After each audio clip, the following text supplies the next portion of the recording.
You're up, Matt. Make it happen. We're good.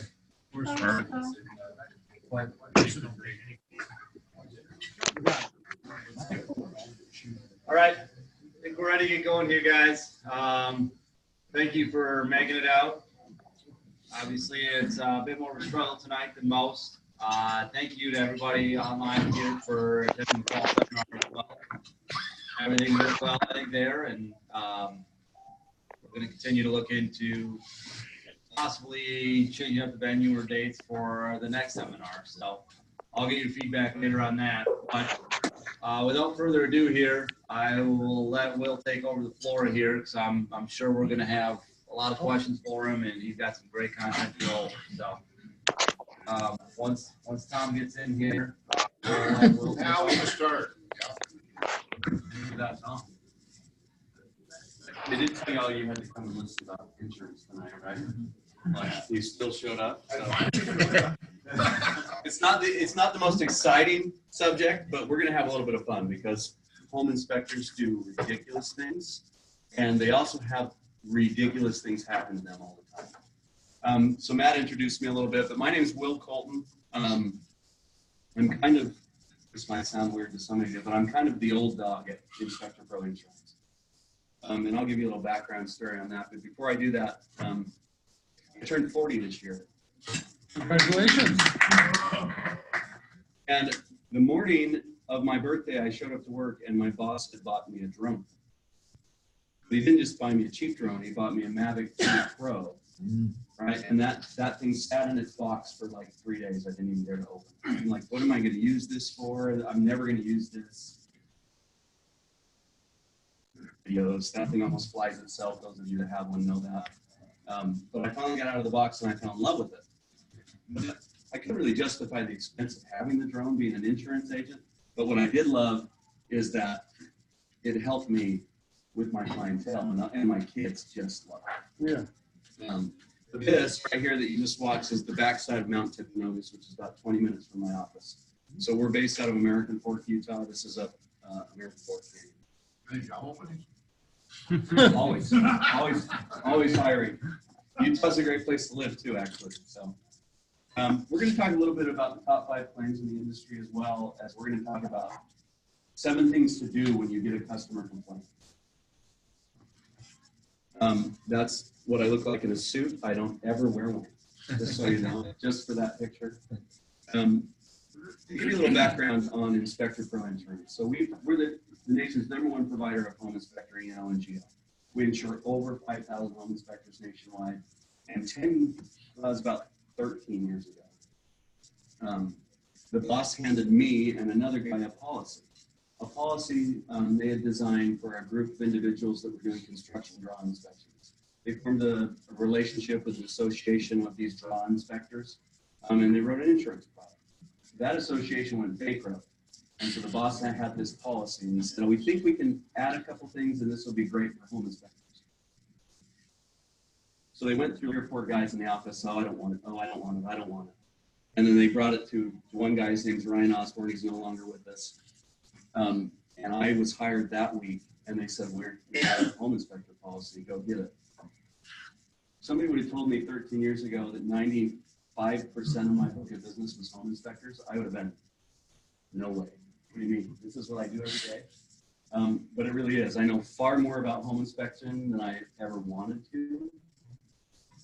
You're welcome. Thanks to many of you. But we insure more inspectors than any of our competitors. In fact, in most cases, double what our competitors do. We deal with more claims than anybody else in the industry. And we have an insurance policy that's more robust and can be tailored to your specific needs.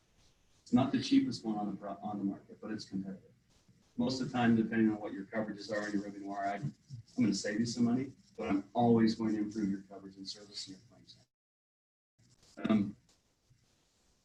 So I like to start this a little bit. This is my insurance discussion because sometimes I get this, the guy calls me because he's fallen off the ladder and he's broken his leg and he says, does my insurance cover that? And I say, well, no, that's a workers' comp policy, right? So insurance isn't a complete solution. Have any of you ever wake surfed? That doesn't happen in Minnesota very often. Yeah, it's big now. So it's kind of like wakeboard. You're behind the boat, and the boat forms its own wave, and you drop the rope, and you surf just like you're in the ocean. Okay? You're going about 10 to 11 miles an hour. It's not a super scary thing, but if you've never done it before, you don't understand all the risks associated with it. So here we've got a woman in the water. It's one of my favorite videos I've ever seen. And she's experienced. She's done it before. She's in one of the most beautiful places on earth. This is Lake Powell on the border of Arizona and Utah, kind of in that Colorado, Arizona, Utah corner. And she's about to do the thing that she loves the most. We believe that she understands the risks associated with it. You guys think I'm going to show you a video of somebody dying on wake surf right now? No. Yeah. I skipped it. I can try using my mouse here. Yeah, see if it'll play.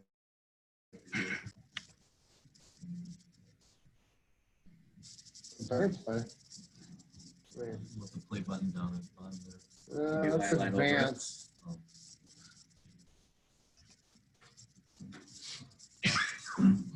The other video played. You really do have to watch. Oh, it. there we go. Okay. So Media like I not said, the found. boat's she's gonna get up slowly. It says media not found. Okay, the cool thing is that she's like 35 weeks pregnant. Okay, and she rides without a hitch for about 4 or 5 minutes, and at the end she just goes down into the water. Anyway, insurance isn't a complete solution. You guys approach your job every day and you try to do your best to avoid the risks, but there are risks that you can't predict, right? Insurance is for most of the risks that we can predict. 35 weeks, a lot to be pregnant. Yes. Yeah. 40's full term. So she's 8 months. She's like 8 months pregnant. Got it. Literally, it was, I think it was 4 weeks after she rode that surfboard that the little guy right there was born. So I'm from Utah, which means we've got lots of kids, right? Who thinks that? We got wives and kids. Not the case. It looks like you got 4, so. No, I got 4 boys, and I will tell you this: 4 is too many. But I love them. But they're really active. They're really physical beings. They eat too much.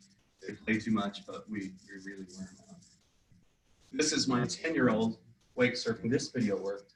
Yeah. They're going to toss him a strawberry here in a second. He catches it, then he goes. Anyway, there's the disclaimer. I'm not an attorney. I'm an insurance guy, but this is just for informative purposes. Right? You guys all have contracts signed every day. All of us have gotten a claim before, right? You get that phone call, you feel something like that, right? Yeah. I know Ruben called me last week, and he seems calm all the time, but I think he was pretty mad about one of them. True story. True story. So let's talk for a minute about claim basics. What to look for, how to report. I'm not going to touch much on how to report. I didn't fully design this presentation, and I don't love to tell you guys how to report, because you all know how to report better than I do. I'm great at hindsight, right? Oh, you should have done this. All of us are, right? But some good practices, some claim scenarios, and the thing that I added in is the 7 things to do when you receive a customer complaint. So here's the basics. A claim is a formal or written demand for money.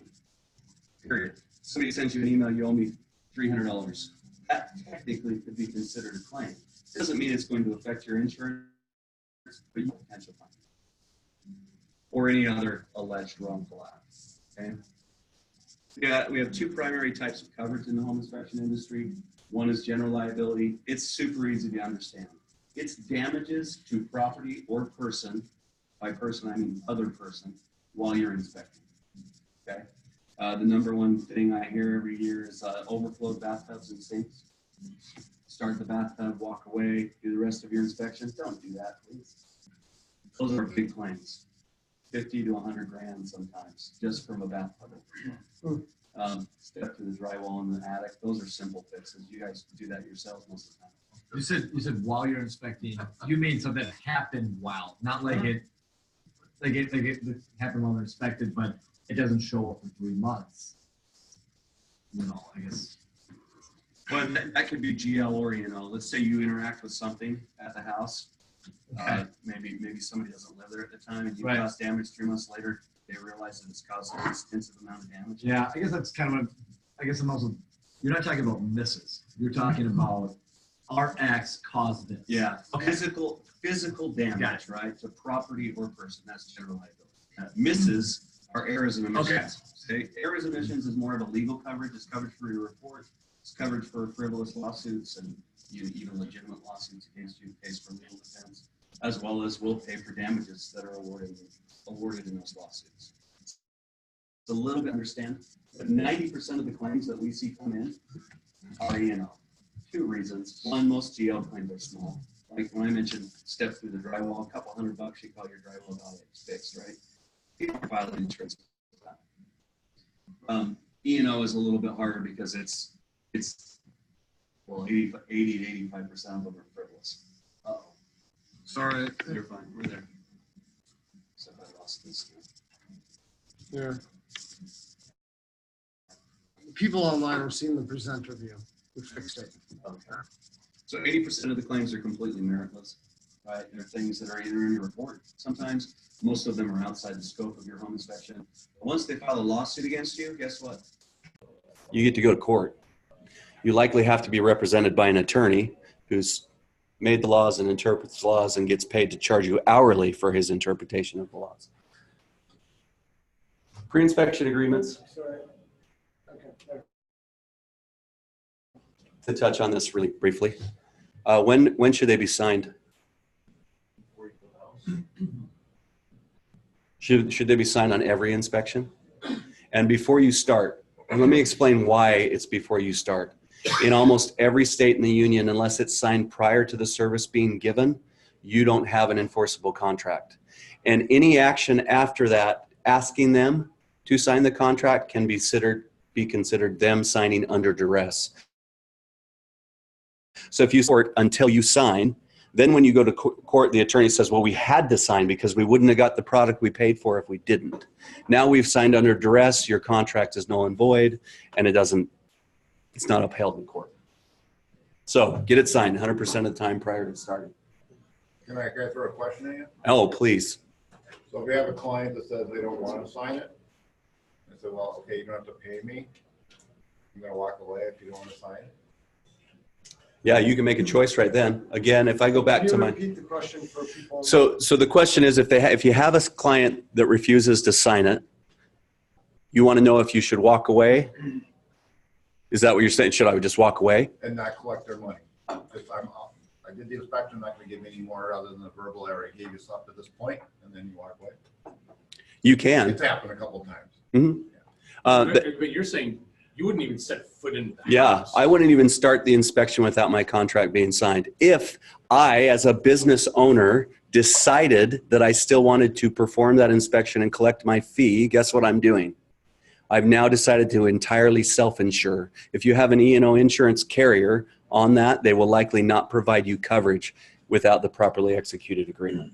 So it becomes a business decision, right? I would say walk away. I'd say if they don't want to sign your agreement, go away. They're already trouble. They're going to be more trouble down the road. But if you just say, I really need to make my $400 on this house, you too. No, it was like 20 years ago was when it was beginning, but it was like, it's happened a couple of times, and it's like they have like a dad to say, oh, you don't sign that because you don't have a guarantee or something. And it's like, no. No, the truth is if you're still found negligent, your contract's right. You're still going to lose in court. I used to give presentations in the beginning and they'd go for like an hour about getting agreements signed, but it's truly simple.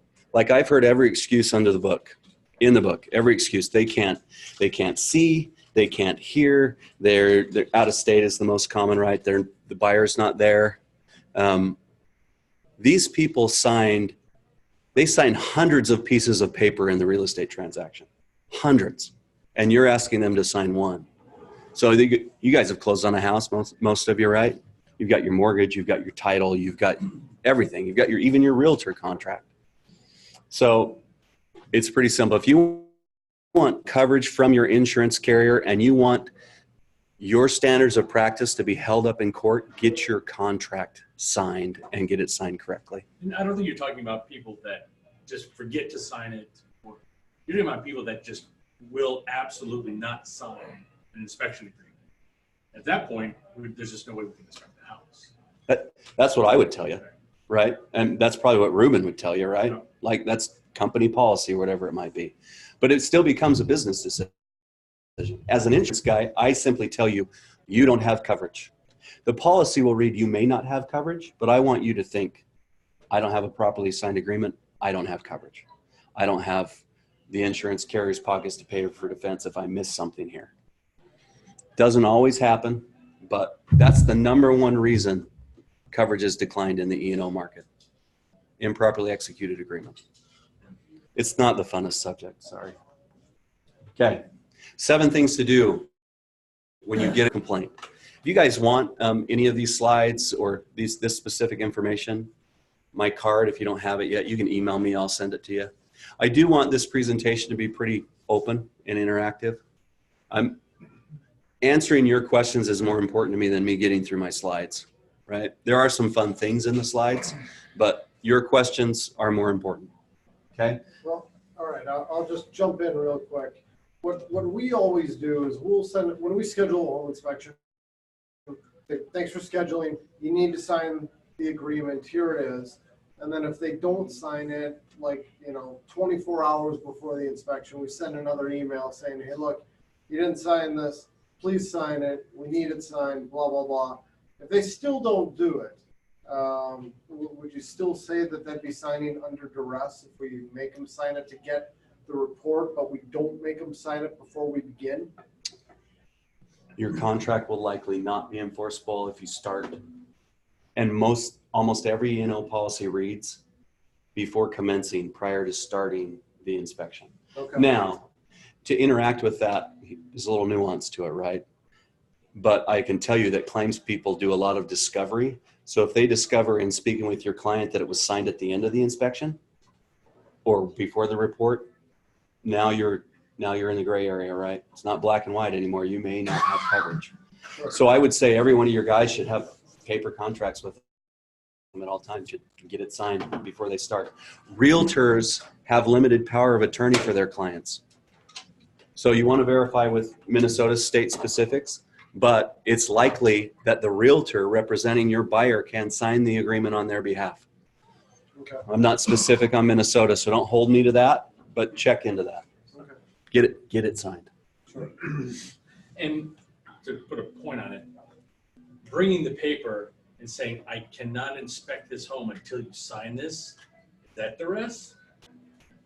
You're not withholding something of value yet, right? You're saying, I can't do my job until you agree to the terms of my services. I'm withholding their ability to move forward with their contract.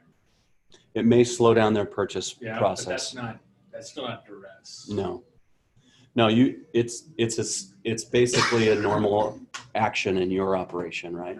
What if they paid already? So Full refund. if they paid, that doesn't kind of like say, well, I already, because I've had people say that like via email and say, they're asking me to sign this, contract, but I already paid. But I don't know, man, I know it's like, you're trying to keep it real simple for us, and you are. You're keeping it real simple. Get it signed before you start. Yeah, That's simple, but it's payment like- isn't acceptable. No, we can play devil's advocate all night. To be Yeah, honest. right. It just, Payment is only one portion of the agreement. so it's and- like, well, if you paid me to do the service, I mean, did you expect me then to do the service? You know what I mean? It's like, but. It's a completely different argument with an attorney if they say Sure. they paid you and then they decided not to sign it and then you gave them their money back. Then if they paid you, you've spent all your time and now you feel like you should be paid for your time as well, right? In your experience, when there ends up being an issue and somebody did not sign the contract, is it because they purposely didn't sign it, or have you found that there's remorse, like, well, I didn't even sign the contract, or is it? Oh, Most of the time when the agreement isn't signed, it's because it's bad business practice. okay. Because the inspector simply didn't get it signed Didn't get it at signed. any point. So it's- I'd much rather have a contract signed before the report was delivered, because then I can still go fight the contract until the other attorney gets wise enough to say, hey, this is under duress. They don't always use that argument. The insurance carrier doesn't have to provide coverage in that scenario, though. So that's something that right? So get it signed. If they pay you before and then it's signed, that's not a big deal. But if you go through the whole process and then you say, I've got your report all done, you can't have it until you sign this contract. Why do you think people aren't signing them? Is it just they get so many emails? Because we get it's a lot. I mean, it's a lot of people that, you know, Well, I think there's a difference between oversight and just someone refusing. I think it's oversight. Yeah, that's what I think it is too. Like, why? It's oversight. It's business operation. It's not. I'll get a call about once a year from somebody and they'll say, hey, my client won't sign the contract. What should I do? And they're like on site. My first question is, well, is it an attorney? Right? That's my first question. And after that, I say, well, here's your business choice. Say, you tell them you sign it. You tell them they need to sign it, or if you miss something, your insurance coverage may not provide coverage. But you don't want to, it's like, you don't want to start your inspection by saying, I might miss something. There's a ton of value to the contract, though. It's not just to protect you. It's to protect the client. Not only that, but it outlines your service, right? It educates your clients and creates an expectation for them. So it's not just about your insurance coverage and your legal protection. It's about educating your client that you can't predict the future and you can't see through walls and you can't all those other things, right? You're not going to make an engineering analysis. I think you need to set expectations on the first phone call to let's say, hey, I've got a contract coming, so that's going to be coming over to you. That has to be signed before you go to the house. If you rely on them to read that in email, they don't read emails. They just go right through that. Right. They're reading so much stuff. Well, I'm gonna throw The the common thing that happens a lot is like it's through the realtor. You don't have direct contact with the buyer a lot, and then they're doing it on their behalf, or even maybe they have an attorney or a relative or somebody else. And then, so you're communicating with them, and then you tell them, I'm emailing over this agreement, contract, and we need that signed either prior or when somebody comes before we start, or whatever. And that, it's usually the out of towners, or they're working with an agent or an attorney that causes the issue. As long as the realtor either transfers it to the person and they actually sign it, right? Or the realtor or other party, maybe it's a family member attorney, maybe it's a family trust, you don't know what it is, but if they have power of attorney to sign the agreement, it's fine. I don't think it's great that if Ruben is buying a house and I'm his friend, that I sign a contract on his behalf, because I'm nowhere else on the real estate contract, right? I'm not your inspection client. I'm not, right? I'm just gonna, you keep bringing this up, and this is a big thing, but we find more and more where, okay, this person calls you up to schedule it, get their information, put their name on there, and then you find out, well, it's actually the other person that they're with. This is a different name, they aren't married, or maybe they're married, but they have a different name, and they're the ones that actually put up the funds and that's gonna be on their title. And so stuff like that suddenly happens. The contract and the report should match each other. Everything else can work itself out, but the contract and the report should match each other. If, let's say, you discover that there's a name change or something, or a spousal change or something like that through the process, have them sign it again, because now you've done your due diligence, right?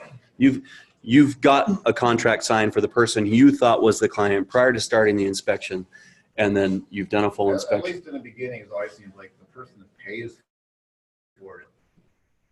Sometimes the person that pays for it isn't actually the person buying it, or the parents are helping their kids buy it and the parents ordered it, or something. There's always something like that. Contract and report match and you'll be okay. Because the potential buyer on a property can change every day, right? There's probably somebody in here who's done an inspection on the same house in the same week or something, or been called to the same house in the same week. Now, if that happens, do a new inspection. New inspection report. Don't change the name on the old one and send it over. Okay? So let's go through these. First off, don't admit fault. Even if you know you're wrong. Admitting liability can leave you without insurance coverage, and there's all sorts of things, okay? So the first thing you want to do is don't admit fault, even if you made the error, okay? Don't say, I must have missed that. Don't say that's my fault. Say, I'll help you fix this. Even if I'm sorry. Even I'm sorry. In fact, there's several states where I'm sorry is considered an admission of liability or fault. All the ones in red are those states. So you guys are scot-free, right? You can say Sorry. you can say sorry. You can say sorry and it'll be all right. Sorry. Our DNA. Okay, so here's a scenario. Sorry. Sorry. Okay, Sorry. of not admitting fault. I'm okay? sorry, go on. So this happens all the time. It's been a hot topic actually in the industry lately. You're testing the safety system on the garage door, right? The inspector conducts the normal pressure test, and what happens? Garage door buckles, right? So here's what happens on this specific scenario. So damage happens. He says the garage door opener did not automatically reverse under resistance. There's a serious risk of injury, particularly to children under this top panel's damage, and should be repaired or replaced. Consult a qualified trained professional for further evaluation and corrections. What do you think happened next? They It said, stopped doing fix that. my door. Yes, the seller of the home, the homeowner says, wait, you broke my door. Yeah. Are you liable? This is a hard one. This is the hardest test. Well, this is why we don't do this testing. This is going to be a real valuable. We don't even do this anymore. I think I was the last Well, after you see this next thing, you might start doing it again. Okay? The homeowner is obviously upset, and they demand the inspector pay for the damages. The inspector immediately contacted us. We have something called pre-claims assistance. And basically, you get access to our claims professionals. They provide you guidance and advice and help you draft a response. Some of you guys have done this for years and are good at drafting responses already, have teams set up to draft responses, right? So here's what my claims professional said, okay? He basically says at the top that in his comments, he performed the normal test. He did not cause the defect, as the defect was pre-existing and only manifested upon testing of the garage door. Had I not performed the above test, there's a good chance that the door would have failed soon and either caused personal injury or property damage. As far as I'm concerned, I had performed my duty and advised my client of a defect with the garage door. So he's saying, hey, this defect was already there. Your HVAC was 10 years old. It was going to go bad or whatever, right? Then they give him an analogy. He says, had the dishwasher leaked during an inspection, I would have reported the defect with the inspection report. However, I would then not become obligated to repair any damage resulting from the leaking water, as I was obliged, there's the word, he was obligated to test, right? Standards of practice said, you got to test this. Do standards say that? But most guys do it, right? Most guys do it. But there's other things in the standards that you test. Say you click the furnace on and it goes right then, right? And the buyer says, hey, you broke my furnace. It worked fine last time I turned it on. You turned it on and it broke. So you turn an oven on and it catches the house on fire. I was thinking of the same thing. Yeah. The grain- So that happens around here, right? Yeah. I'm reaching, I know. Yeah. Were you one of the guys stuck behind the fire trucks? No, No. it wasn't any of us. Well, it wasn't all of us. Okay. Texas. So then he says, similarly with the garage door, my test revealed that the fact that the garage door was defective and did not cause the defect. How the information is used is between the seller and the buyer. My only obligation is to report any defect discovered on the date of inspection. And then he gives him his nice little placate, right? We regret any. So what do you think happened after he got that I want letter? to know so bad. So this is what went well. No fault was admitted ever through the process. He did try to empathize, and the complaint actually stopped. That one went away. Wow. Totally away. Now, I have others where I've told clients, I said, one panel on the garage door, $500, just fix it. Might be worth the realtor relationship, right? I call it marketing expense. But anything that you are obligated to test during the process of your inspection, you are not legally liable for. We may fight that out in court for you, but you're not legally liable for failure during normal testing. Okay, empathize. Never admit fault, acknowledge, and empathize, complainant, right? We'll give you a couple little things here. So here's the message from Shmuel, is this guy's name. He's my bulldog. I've got like, did you talk to Shmuel? Yeah. He's this 5'8" Jewish guy, and he's just killer, right? He's just a killer. He's an attorney. He was raised in like the boroughs or something. I don't know, but this is what he says. Your actions should convey a genuine interest in their concern, and it's important that you try to understand the concern from their perspective. Whether that perspective is reasonable or not, do not admit liability, even if your liability is clear, but simply acknowledge that they have a concern and you are interested in investigating that concern, right? I tell people all the time, re-inspections, all you're doing is gathering information. That's all we're doing in a complaint. We're gathering information, we're sharing that information, okay? Do say, thank you for letting me know. It's too bad your move hasn't gone well. I'm sure this is frustrating, okay? Let me look at the report. This is a lot easier coming from a third person. Like, if I'm on the other side of a conversation and I know I'm talking to the person that just drove their car through my wall, and all they do is empathize with me and not say a thing about the car that's in my living room, that's weird. There are situations, obviously, where the GL claims are obvious, right? It's not even an issue of fault. Once the GL claim happens, we need to fix it. And sometimes that means we get ServPro out there if there's water damage, and then it all settles on your insurance on the background. On the E&O side, on the complaints, say it's 6 months after inspection, do you want, in that initial conversation with the client, do you want to respond with absolutes? Yeah, I'm talking about stuff at the inspection. That's a little clearer. Yeah. 6 months down the road, it's just, Yeah, because I think we've all been on the other side of these, and it's tough. I'm glad I can't even tell you how glad I am. I have people give my number out all the time, and I'm like, don't do that.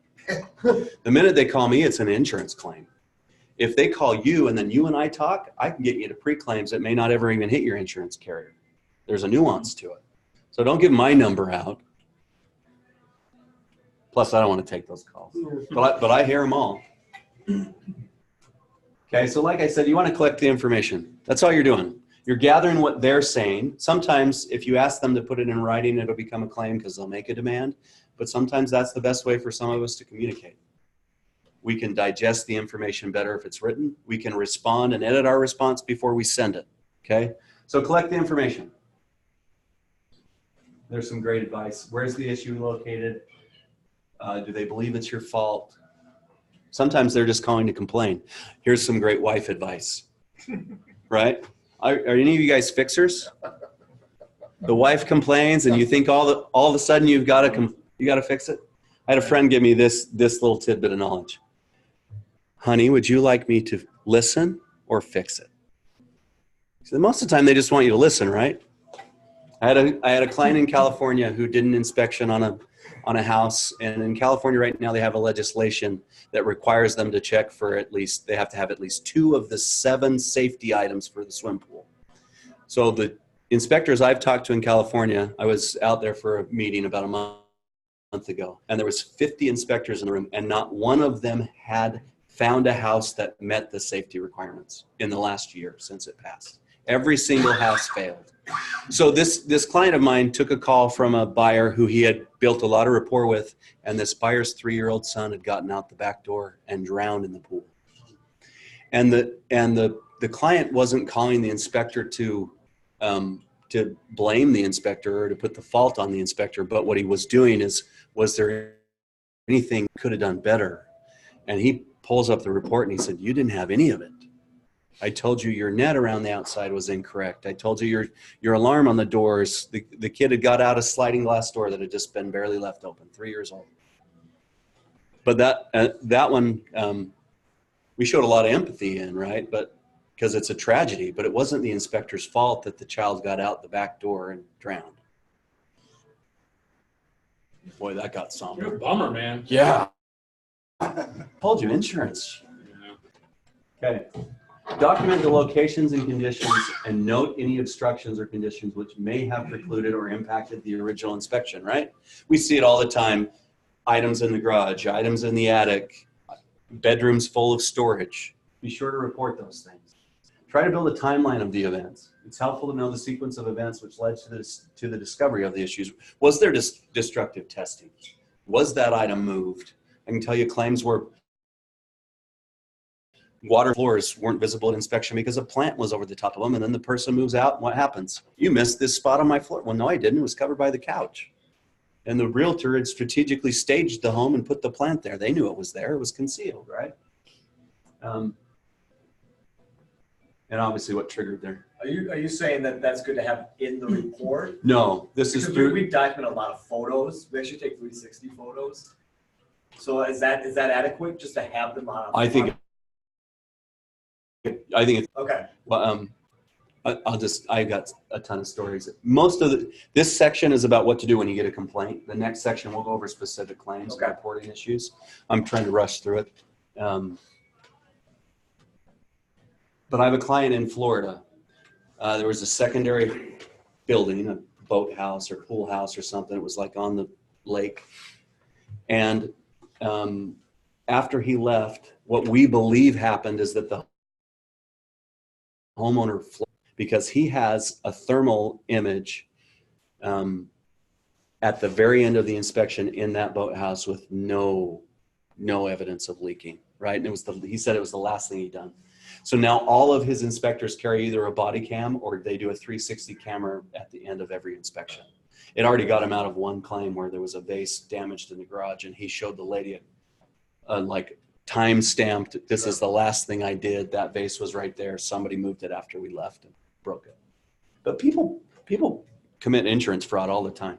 So from your point of view, does it make more sense to do those 360s at the very end of the inspection versus the beginning when we first get there? It can, but I think if you're doing it, you're doing fine. I'm going to tell you to take pictures up the wazoo, not for the report, but for your own protection. He'll tell us to do them at the beginning and the end. Yeah, just And in the middle. I mean, just stop inspecting. Just stop inspecting and only film stuff. I think it's great at the very end, but I don't hate it at the beginning either. But when you have that complaint that something was damaged, right? The one at the end is a little bit better argument. Okay. 6 months after performing a pre-purchase inspection, this inspector got a call. The new homeowners alleged that the inspector failed to conduct a proper radon test and that the level or radon in their home is above safe levels. And that the inspector is responsible for radon mitigation now necessary. Okay, so this is a pre-claim. Here's the report. Overall average 1.9, right? He says he has this little, so that's normal, right? You guys do radon in here, okay? So he says here, this is his little disclaimer. I'm sure it's in every one of his reports, but he says there's an uncertainty with any measurement result due to variations and other factors such as daily and seasonal variations, radon concentrations due to changes in the weather and operations of dwellings, as well as possible interference with the necessary test conditions that may or may not influence the results, right? Big disclaimer. Hey, your radon levels can change. Yeah. The inspector returned to the property after he got this complaint, conducted an additional radon test showing an even higher level than the homeowner's test, okay? So the homeowner came in at what, 4.0? The inspector's first test was at 1.9. And the fourth test is conducted by a third party showing an even higher test. So this is increasing. Every time it's tested, it's increasing. So here's where we start to see what those limits are, okay? So this is the pre-claims response. We're going to focus on this paragraph. The fact that subsequent tests showed that a heightened amount of radon is an indication that some sort of an anomaly occurred that's causing the radon level in the home to rise. The source of said anomaly is not known to us. We don't know why it's going up, but we know it's higher every time we test it. Further evidence is that levels have steadily risen as evidenced by your client's 7.4, second test at 16.1, and the third test at 21.1, right? With these trends, a 1.9 reading from 2 months earlier is understandable. That's a pretty big jump, right? There had to be some type of geological change, maybe some fans put in before we don't really know, but we know that the test was 1.9 at the beginning. And they basically say, hey, all we can do is report at time of inspection. And we've already seen inconsistencies increase. What state was that? I don't know that one. I can get that for you, but I don't know. Just curious. That one, my presentation guy, I have one for the company. He puts all the information together, so I'd have to dig into the claims files to really know where Okay, some I of mean, these that- are at. Some of them are my that's amazing. clients. Yeah. Like, that is an amazing, those are amazing numbers for right now. I've seen it here. We've had like 3 point something, and then a few years later retested it at 20 something. So these goofy things can happen. Radon's crazy. Yeah. I mean, you move a rock in the yard. And, But what was the timeline on that? oh, what did he say? I don't want 6 to get too months? into the weeds. No, 6 I think he months. said 6 months after. It can change, it can fluctuate. Yeah, 6 months. Yeah. Okay. So he didn't admit fault. Commission revisited the site, and we stopped that complaint as well. These are all good stories. We'll get to the ugly ones. Good. You get to the bad stuff. Okay. When you revisit the property, it's really simple. Be a professional. You're there to gather information. That's it. You don't need to get into big arguments with your clients. You can simply tell them, hey, I'm gathering more information. I wanted to see the complaint. I wanted to see how you discovered it. And then you can take it and you can go back to your report and your findings and your pictures from time of inspection, and then gather your thoughts back at the office. So what I tell them is, just tell them you're going to gather some information, you're going to review your documents and discuss with counsel, and then you'll get back with them. Okay. 4 months after the initial inspection, new homeowners removed exterior siding and insulation around a basement entrance to find powder post beetle infestation and damage to the internal framing of the home. The sellers are MIA, and an attorney says the home inspector's insurance should pay for it. Right? That's what attorneys say. They say an insurance company should pay for it. Okay? There's a beetle. I didn't put that in either. So here is from his report. This is his actual report. Extensive storage in the garage, basement, sheds, under decks around the perimeter home can substantially hamper an effective inspection for wood destroying insects. Suspended ceilings, finished basements can also adversely affect the inspection process. Finally, certain insects are seasonal and may be dormant in the winter. I think that's something he puts in every report, right? Okay, that's his general disclaimer. So, and then and there's his other disclaimer. When visible evidence of wood destroying insects is found, the inspector may find wood that has been damaged by insects. Any damaged wood found should be considered only as evidence of current or previous infestation. It should be understood that some degree of hidden damage is likely to be present. And he says this: wood boring beetle damage and exit holes observed on the framing at the rear of the basement. So he's saying, yeah. He says, I found visible evidence. This was from his report. Okay. So the inspector actually went back to the property and surveyed the newly discovered damage. He collected the information, and then he contacted the pre-claims department. They helped him draft a response. And he basically says many components of the property weren't visible during the inspection. I'm going to try to summarize this. He talks about how they removed the siding right to discover this.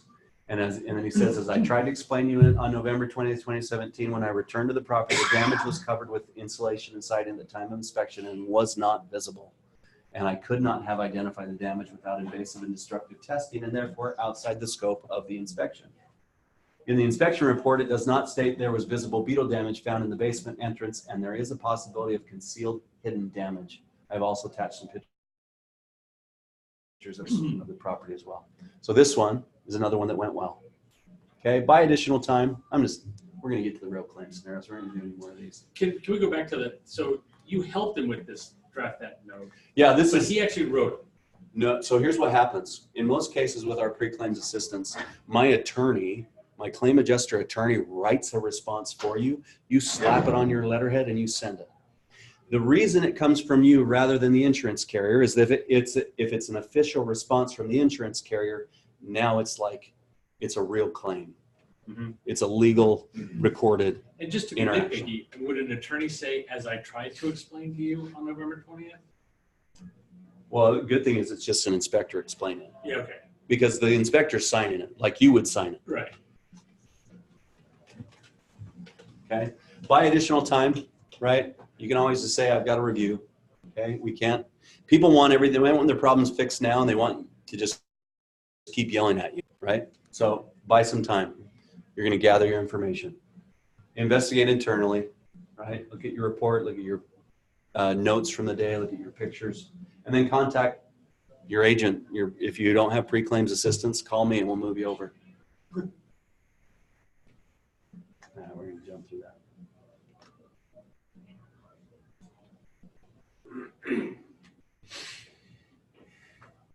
This was an attic that wasn't, it wasn't entered. We're gonna get past that because I want to get past this. We'll get the top 5 claims. Any questions? You guys have had a lot. I don't know. I'm curious about the attic and the father. You want me to go back? I don't know. I got better I didn't stories know. than Okay, pre-claims. that's fine. Keep I got better stories than pre-claims, so that's kind of why I'm jumping through it. While I've got you, I'm going to pass this around. There's two things, 2 reasons I want your information.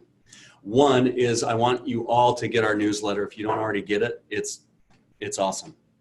The other thing is I'm going to randomly select some people from here with your help at the end of the meeting and give some Arctic tumblers away. So put your names and numbers and all that stuff on there. Okay? I think I'm doing this under duress. Listen, you, my friend, So do you not. can't win that. Unless, okay. You're Yeah. not gonna win that, I tell you. You have now just been. You don't get it. That's it. It's clear now. Okay. What do you guys think the top 5 claims against home inspectors are? If you were going to make categories, Water, water. What else? Roof, mold. You've got 3 out of 5. Stuff we can't see. Foundation. pests, We said roof. pests, Furnace. Close. Mechanicals. Close. Not mechanicals. Plumbing. Okay. So those are in order. And that's by claim frequency or number of claims that we get. What you'll learn as we get into it is that foundation is always the most expensive claim. Always. Toughest to defend, most expensive to defend, most expensive to fix. Okay, so number 1 is water damage. So why do you think it's so common? it's relentless, because it's in every house. It's everywhere. Yeah. With all houses and outside.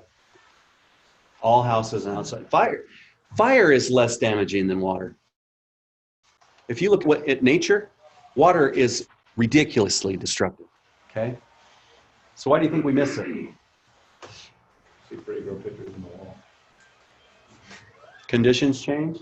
Maybe somebody wants to conceal it.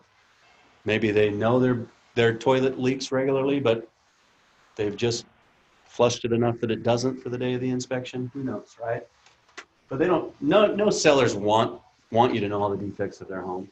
But here's what we advise: take lots of pictures. Use your tools. Use your thermal camera. Use your moisture meter. And I know the moisture meters aren't perfect and the thermal cameras aren't perfect, and that everybody that uses a thermal should get a good course on it. They really should. But use the tools, and especially, there's a claim coming up, especially when you know there's evidence of potential past issue, then definitely get your tools out. But take a ton of pictures, and when you find something, report specifically. Like don't pussyfoot around it. Be direct, okay? So here's the claim scenario. A few months after the inspection, the new homeowners noticed a baseboard was swollen and cracking from water damage. They allege the home inspector missed a leaky drain that has been causing water damage for many months. Okay, so here's from the report. It's really tough to see in this picture, but he does say, here's the master bathroom. This is the master bedroom, hallway.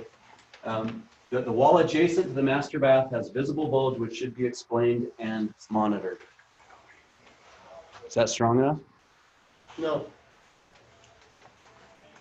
Here's a little bit better picture.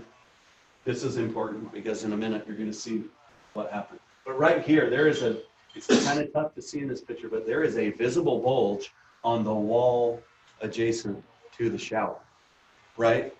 There's evidence of past leaking. So it should be explained. Explained, maybe they have a good excuse, but What do you have to say about for the monitored? I don't like the word monitor. Okay.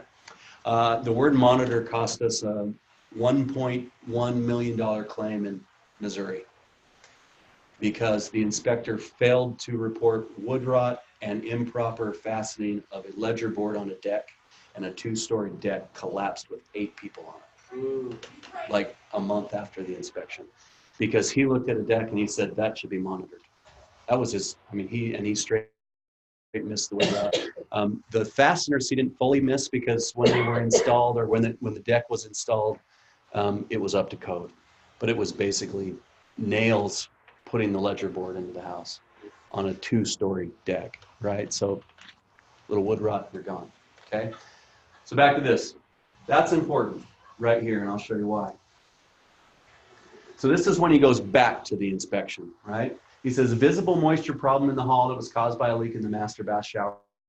The home was originally inspected 3/31/18, so this is 4 months later. And he observed this on his re-inspection. Found visible moisture damage on the wood wall and trim wall. The moisture damage trim was visibly cracked and appeared to be a problem that had been going on for some time. I did not open the inspection port during the initial inspection because the port was blocked and hidden by a blanket rack, which was placed in front of the port. So where that blanket rack was, there's actually an access port to that shower that was blocked. And I'll show you the picture in a second, but the trim board on the bottom is obviously moisture damage. So after evaluating the area in the shower, I determined that the problem appeared to be the shower drain leaking and causing the plywood below the drain to become soaked and moisture damage. The problem was not found because the port was concealed. I do not know if the owners knew about the problem, but I do find it suspicious that the trim was heavily caulked, painted, and the blanket rack was placed directly in front of the port. So here's the picture. There's the port. Blanket rack was right here. Couldn't see any of that moisture damage. You guys don't move things, right? Sometimes you. We were very suspicious. Within reason. Yeah. Within reason, please. Yeah.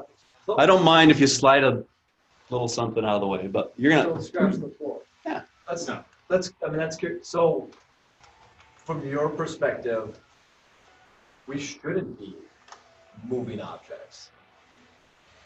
No. Okay. Like if that, let's say that rather than a blanket rack, let's say there was a dresser there. Yeah. Legs was dresser fully flush to the floor. Like you're not gonna move that dresser. Right. Right, but I'm going to move a drying rack. Yeah. You know. Well, and that was like a quilt rack, I know. right? Yeah, But, but anytime, the biggest issue is this. There's a visible bulge in the wall there. If you find something that obvious, don't you think that you should do a little bit more to To investigate everywhere in the near area? Correct? That's what you would like from us. Yes. You would like to think of and say, all right, I see something here. Maybe I could if I tried a little harder. If there's any profession that has a high percentage of conspiracy theorists, it's listen. this one. I know how your little brains work. I know. Big brains, sorry. Your brains are, oh, I found this. Now I gotta know. I gotta know how that happened. I gotta know why that's that way. That's the way most of you are designed. Okay? So, but we see obviously the shower pan here, tons of dripping, corrosion on the pipes, everything. Now, if he would have taken a minute and did a little bit more on the bulge in the wall and maybe peeked behind the rack and might have seen a little bit of moisture damage, might have seen an access port, it would have led him to report a little bit more strongly, I believe. So here's what he did well. He got the inspection agreement signed correctly. He took good pictures and he documented related defects. His inspection agreement included a limit of liability and an arbitration clause. This one didn't go to arbitration. But he could have been a lot more specific about the bulging wall, I think. I think he could have been more, you better get this evaluated further. This needs to be explained and evaluated, would have been better than monitored, right? Could have used his tools, and he could have given much stronger advice. This one settled for $3,000.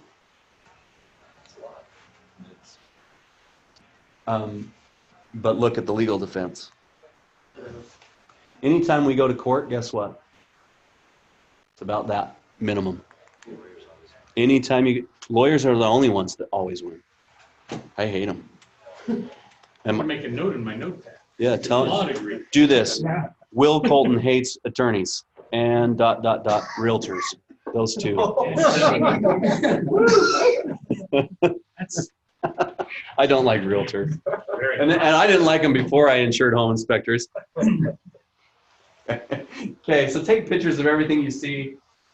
Communicate verbally with your clients as well. It's not just about your report. Your report is the final piece, but always communicate verbally with the client. If the client would have been with one of you guys right there, there's a bulging wall. There's either been a leak here before or there is one currently, right? There's an issue you need to have explained by your sellers or evaluated before you close. Anything else you think you could have put in there? I think we've covered that, right? Okay. Claim scenario 2. The sellers ran a load of laundry and left the house. Upon returning, they found water soaking the carpet and baseboard. The claimants alleged the home inspector had disconnected the drain hose and was liable. Okay, it's a fun one. Here's the good thing. He's got insurance. Here's the bad thing. He disconnected the hose. Why? What? Why? Exactly. Don't disconnect the drain hose or the supply hose. It was probably in the state. I mean, poking around behind there, trying to check the dryer connection, kind of move this aside, get a picture of this, not knowing he knocked it out of place or something. No, all I know is that he disconnected it. I think he physically disconnected it. Like intentionally? I don't know why. $5,600 to repair the water damage and replace the carpet. Don't move anything. Don't disconnect anything. And be sure to turn off all water before you leave. So how does the picture relate? That was the damage during the repair. So what was disconnected? So there's the water supply, I believe, is up above here. Yeah. In the box? So there's your dryer fan Yeah. plug, and this is the trim piece to the water, hot and water. Sure. Hot and cold, right? So that's just above the picture. So that's after they pulled the carpet out and everything. They're repairing. So how did they say that it was his fault? How do they know that he did it? Did he admit it? Through To you? Not to them? That one I'd have to look up. But he disconnected the hose. We know that much. He admitted to us at least that he disconnected the hose. I don't know if he admitted it to them. GL claims happen really fast. They're like day of, and you're trying to get in there and get it mitigated and be done. I mean, they get moved a little bit and those holes can pop out. I mean, how do they assume that he did it? Right. He either admitted to my claims It people. sounds like he admitted it. He might have admitted to the claims people. Regardless, the one thing about insurance is it's about protecting your client too. So if you make the honest mistake, part of the reason you carry insurance is you have a standard of care or a moral obligation to your clientele, right? So he caused the damage. I don't know why he disconnected or why he thought that was right, but he disconnected and caused the damage. So one thing I feel like I have a hard time wording, when we come across either a fuel line or a plumbing line that is turned off, and especially if it's an appliance or a fixture that generally would be turned on, I let them know I cannot turn that on. I have to assume it's off for a reason. What's the best way to articulate that? I think that's the right way to do it. First off, never turn on supply to a house. I get that every once in a while. Yep. Also, if the line to the ice maker or the refrigerator water is turned off, don't ever turn that one on, Sure. because that's the one that leaks and causes all sorts of trouble. But I'd say something like that. I believe it's probably off for a reason. I don't interact with the system, so I can't test that. And the buyer might go, the seller might go, I can click that on. But I don't. What does happen to stuff that the buyer does that damages stuff? At that point, An you just hour have a inspection. picture of him while he's doing it? Say the buyer's with you on inspection, Yeah. and the buyer causes damage. Yeah. Either your coverage, the realtor's coverage, or the homeowner's coverage is going to provide. Now, if they're with you and it's something involving your inspection, your policy can provide coverage for them. But But you don't have to. no, not necessarily. There's too many scenarios in that to really interpret the question. But I always tell people, don't let them follow you up the ladder, right? Yeah. Don't let them follow you into the crawl space. Yeah. Because any damage they cause in those scenarios, if they're going outside the norm and they're doing something because of you, then your coverage is in their hands. Okay. $5,600. Questions on water? Well, really, I'm not on water. But have you ever had a claim about the inspector saying there, or missed not saying that there was a oil tank or a potential oil tank buried or any lines that? We get the oil tank thing every once in a while. It's fairly easy to defend in most scenarios if you're not somebody who does oil tank inspections. Like if it's not something you do normally, it's way outside the scope, it's hidden and concealed, evidence of them can be found, right? But that one's, we don't get that one that often, but we've gotten it. Quick question on the water. Our thing, and this doesn't really happen much anymore, but 10 years ago, it was all the time the water would be shut off the house. And people would just say, yeah, the water's off. We got the water shut off at the meter. You're welcome to turn it on, shut it back off when you leave again. And that was just standard. We do that all the time. And we've kind of kept it that way where we say, if we're given written permission to turn it on, we'll do it. What do you think about that? I mean, I know you're saying don't. What I think is that you're likely taking that coverage into your own hands. Okay. We don't like, around here, right? You get a vacation home. What are you doing every winter? You're winterizing it, right? And I've seen home inspectors, they'll call me and say, hey, can I get coverage for winterization? My carrier won't. I would have to write you a separate policy for it because it's outside the inspection process. So the best practice is to get a professional out there to do it, to get a plumber out there to do it and to check everything. If the water's off, it may be off for a reason. It may be off just because it was winterized and nobody's come back to turn it on. But we also see things in those scenarios where the inspector will turn it on, forget to turn it off when he leaves, and then the damage happens an hour later or something, and we're on it. So don't turn it on. Have a professional turn it on, or get a separate policy to cover that, which they're just going to be a plumber policy. Okay, second is the roof.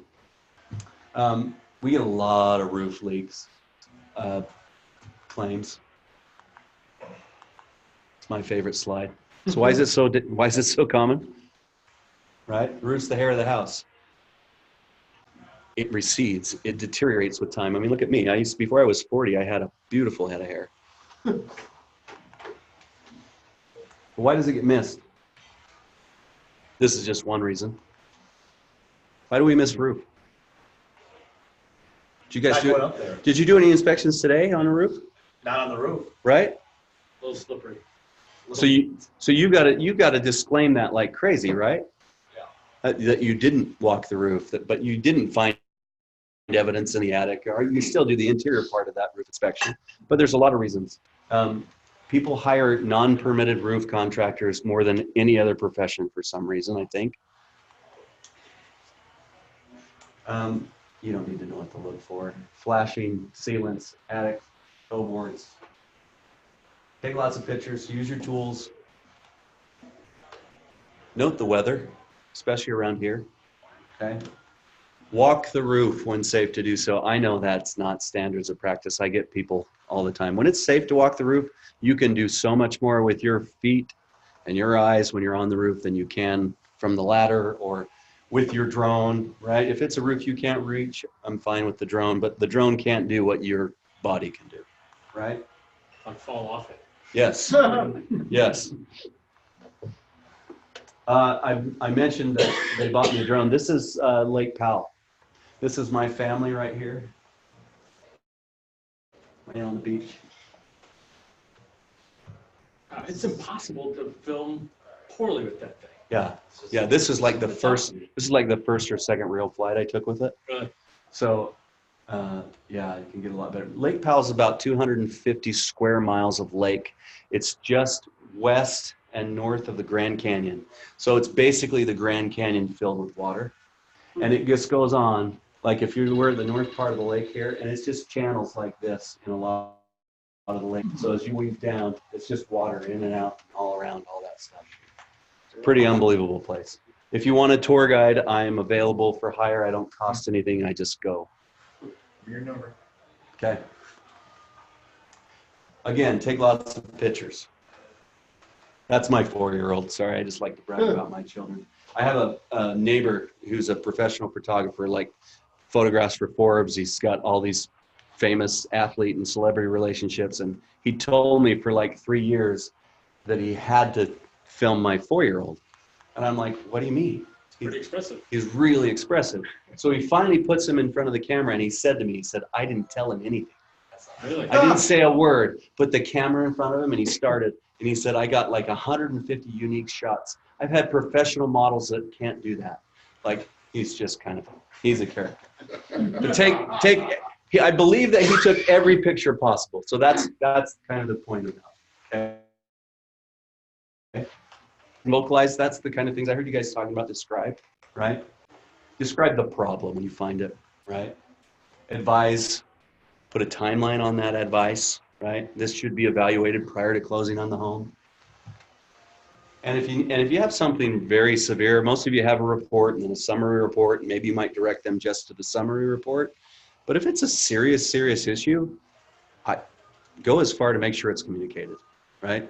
Sometimes a realtor will stop them getting through, circumvent the realtor if possible, or highly describe in your interactions with the realtor in a written form, email, whatever it is, that this is a severe issue that they need to communicate to their client.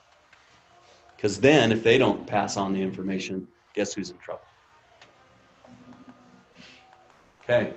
9 months after home inspection, the inspector received a claim alleging he failed to disclose roofing problems in the report and led to multiple roof leaks and water damage inside the home. He immediately report the claim and instead arranged for his own buddy roofer to repair the roof, and the roof later continued to leak. So there's an interior photo. Okay, this is what's good for him. Got it signed and he reported well. Well, we'll see, right? He said, roof and attic needs repair. He talks about raised shingles. He talks about nail pops. He says the gutters are also not properly installed. Okay, he reports really well on some roof issues. And he says, recommend having a professional gutter installation contractor make necessary repairs. He also says, have a professional roofing contractor evaluate the entire roof. So also in his report, he says R on both of those items that they need repair. And he copies that gutter comment, right? So here's what's bad. Not enough pictures. He didn't immediately report the claim, found the roofer to fix it, and did not receive release of liability. Do you guys all know what a release of liability is? Anytime you give any money back, you've got to get that paper signed. And it releases you not only from the liability for that issue, but all other future liability. It's like getting a freebie, right? You get to erase the inspection liability on that if you get it signed, okay? And this was in a licensed state. I think this might have been Mississippi, I'm not sure. We settled that one for the cost of the inspection because of a limitation of liability in his report and because he reported correctly. So I think that was a sign of goodwill on his part.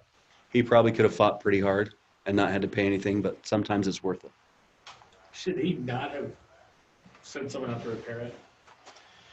So the biggest, why did he do that? well, he's trying to be a good guy, right? He says, oh, there's just one issue with the roof, so I'm just gonna get my buddy out here to patch up that one little thing. It probably cost him $500, right? The problem is, I believe this guy also guaranteed that it wouldn't leak. He said it won't leak again. And it leaked again. And if he would have gotten a release of liability signed for the roofing repair, right? For the value of the roofing repair, we probably had been scot-free. Can I throw something? So conversely, the same kind of situation, if you have, say you got this immediate problem, you got a roof leak, this electrical issue, you got plumbing issue. And then the realtor's there and says, okay, we'll take care of that. I got my handyman, he'll come over and take care of those things for my client. Should you intervene and say anything, or should you just note that in your private report? Or what would you say? I would have some type of communication somewhere, right? Whether it be to the realtor in written email form. I mean, they say, okay, we're gonna take care of that. It's really common for realtors to do small repairs in those scenarios, right? Or to have the connection to the professional that will. It's not your job to verify that repair is done, but I would strongly, I think you could put that in the summary portion of your report. in your normal report, you would report like you always do, but in your summary, you could say many of these items were going to be resolved. I think there's probably real estate addendums and all sorts of things that happen in that scenario, right? I just don't know why you'd report any differently. No, I wouldn't report any differently, but should you take note, I mean, not even put it in the report, but just for your own record. Oh, yeah. Yeah. Of something that the realtor is trying to like skirt it, like this isn't that big a problem, I'll get my handyman over here. Kind of thing, you know? If you have one of those nice management softwares like ISN, for example, you could, on that client's file, you could put very specific notes. If you have your own folders for every client, you could put it there, however you're going to do it. But I think it'd be a good idea to note Because, you know, it's those like a types year of later, things. or, you know, you've seen 1,000 houses. You should see what my system looks like. Spoke with Ruben, another claim. It's not true. His inspectors are burning houses down today. Just two of them. Two houses. No, They just turned an oven on. I mean, come on. Didn't do anything wrong. Okay, here's another one. 9 months after the inspection, claimants allege the inspector failed to disclose the faulty state of the roof, plumbing issues, and sump pump issues resulting in groundwater coming up from the floor of the basement. He got it signed, this with a picture of it being signed, okay? And he reported well. This is the picture of the client signing. These people refused to admit they signed. They said, we didn't sign. Then they said, that's not us signing. Like you can see the guy's face. But this inspector takes pictures of his clients signing. Now I got in my last inspection, my last presentation, somebody said, hey, they're inside the house. Did the inspection already start? Well, listen, the minute you guys pull up, it kind of starts, right? But if this is in the beginning as you're starting your inspection, I'm not that worried about it. If it's hours or days later, that's another issue. What if they show up a half hour after it started? You shouldn't have started. I think you definitely shouldn't have gone inside. Would it be more important than to just call them and say, you need to do this electronic signature, I'm in the street, you know, I can't get started. I can't start until you arrest. Yeah, best case scenario, you've signed way before you're there, right? But you're going to run into those scenarios where it's like, yeah, do what you can to get it signed so you can start. I don't think it's a big deal if you were like kind of perusing the outside a little bit, looking around. Well, and the other day too, they don't even know that you got started. I've been taking pictures. They're not, my claims people aren't, now if the claim was huge, right? Big demand, big risk for the carrier, they might get really picky. But a lot of these electronic agreements are time-stamped, right? So I've had situations where it's time-stamped the day after the inspection and we wouldn't have known otherwise, right? So in discovery, there are things that they can't tell. So what was their reaction when they found out there was a picture of them signing it? They still refused. They said it wasn't them. Because that's not us. So, okay, but there are crazy people though. Like, this transaction wouldn't have gone that way no matter what. What you'll see when we go to the good and the bad for the inspector, they'll say the client is borderline harassment, right? And this client was crazy. But here's the report. He notes multiple issues with the roof, okay? And he straight says repair or replace. So it's all over the place with their complaint about the roof, that there are defects, and he says that it needs to be repaired or replaced. He talks about caulk on the roof. Flashings, I don't think there's any issues with the flashing. But he straight tells them up there the roof may leak in heavy rain, ice may dam in winter, causing leak. Flat roof. Yep. So this roof had major issues. They're very demanding and borderline harassment. They're trying to scare the inspector into admitting fault or settling. They want you to feel bad for them. They want you to admit that you did something wrong. That one's closed currently. I believe sometimes clients can resurface. It happens all the time. We see multiple lawsuits from different attorneys. I had just had a claim in Florida that had been closed twice at $0, reopen again with a third set of attorneys for the plaintiff. It's a ridiculous thing. It's just going to go away again. But Florida, be glad you don't live there. Must be a lot of attorneys in Florida. Yeah, there's a ton of attorneys in Florida. It's like going to Vegas. You see signs for attorneys.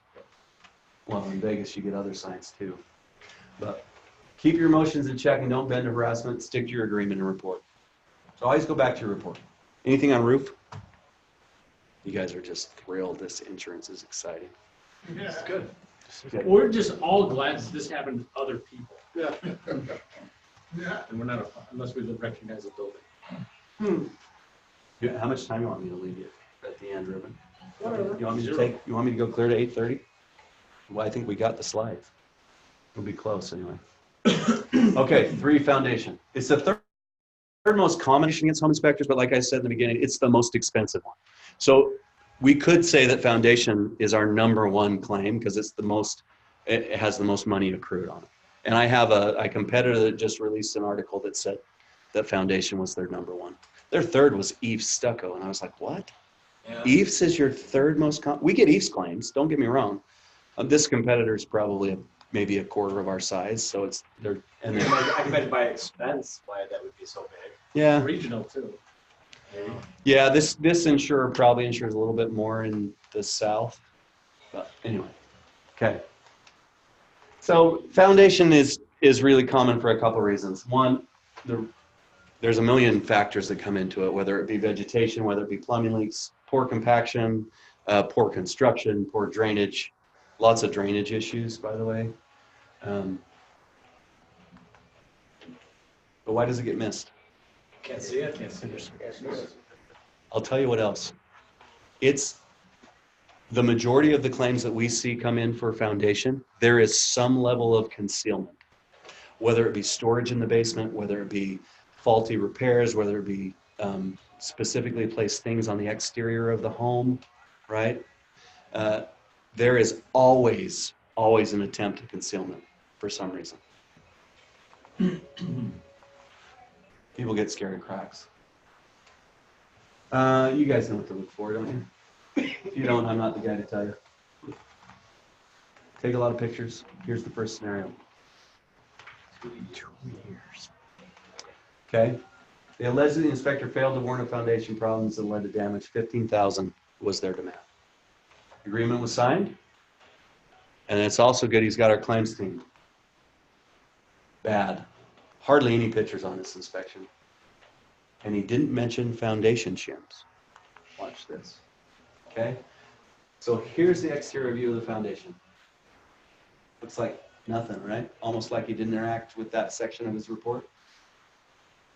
Okay?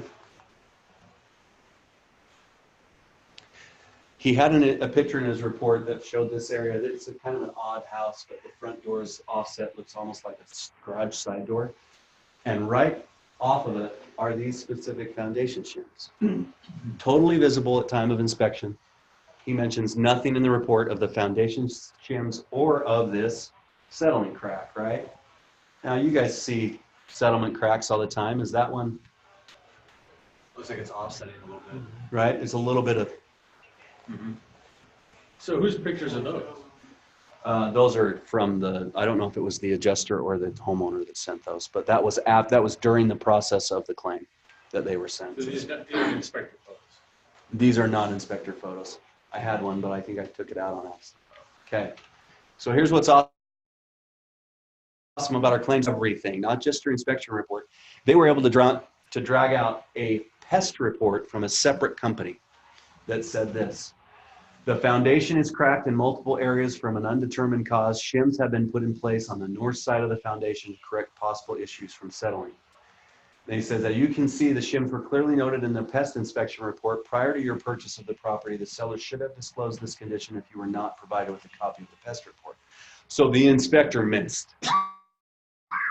Totally missed. It's an error. It's an omission on his part. But what we discovered is that they were advised by the pest company of these shims. We were able to get him out of it for $5,000. Without that pest report, he's probably 15 at least in, right? Because there's probably a little bit of legal to it, so it'd probably been 20, 25. But that was kind of a win for our claims people. Take pictures of everything you see, report anything out of the ordinary. And here's a fun subject we can discuss. Settling to avoid, I love this discussion. Oh, insurance companies only settle. right? Sometimes, honestly, it makes sense for everybody. It's cheaper, it's less time consuming, it keeps you insurable. I don't know if I left the slides in, but when I go to renew a policy every year, if that person has had claims, we learn a lot about that inspector during the claims process. If I have an argument with my underwriter that says, hey, their liability wasn't clear on this and we opted to settle for 10 grand, this inspector this should have a very small surcharge and is an insurable party. That's a good discussion for me to have. And if you're in a licensed state where you have to carry coverage, you can stay in business. Now, if I go to the same underwriter and I say, we've spent $80,000 defending this inspector and it's going to stay open and it's going to accrue likely another 60 grand. Now I'm in a totally different ballgame. It's a lot harder. You're less insurable. You're less desirable. Once your dollar amounts reach something, it just becomes nasty. Now, we don't settle all the time. And when we do, we communicate really well with our insureds that it's the right choice. And I believe we fight harder than any other insurance carrier, but sometimes it absolutely makes sense to settle. When I first started selling E&O, I said, no, we're going to fight everything. We're fight. Boy, you can waste a lot of money. And guess what happens when you spend a lot of money on litigation? Guess what happens to your insurance rates? Everybody. So you got to find that happy medium. Because you want to be aggressive, but you don't want to waste money in court. Okay, less than a month after the inspection, the claimants alleged the inspector had missed a leak, that the foundation was now severely compromised, and that a formal suit would soon be filed. This is what I like to call the playground. When I was in elementary school, I would tell my friends that my dad was going to sue him or something, right? Sometimes people just say that. Okay, that's kind of what this is happening. The inspector contacted us right away. In discussing with the attorney, learned that plumbing was draining into a void under the house. Okay. The home inspector did note uneven floors in the bedroom in his report. But his report did not recommend further evaluation. Why? Because floors are sometimes uneven. Look what the realtor said. The realtor said the floors were uneven because the last homeowner used a walker to get to the bathroom. Okay? And the inspector had verbally accepted that. So, okay, the carpet pad is damaged because of, okay? Oh, that's nothing. It's just, a walker was used. Now, parroting other people's advice without investigating for yourself is a really bad practice in home inspection. Never take their word for it. Do your own investigation, okay? Upon discussing the allegation with the inspector, our claims team learned that there had been bushes and overgrowth concealing the exterior wall at the time of inspection. Therefore, the water damage had not been visible. However, the inspector did not mention any hindrance of view because of the vegetation of the exterior brick wall, nor did he have a photograph showing the obstruction. After months of negotiations, this claim was settled for $15,000.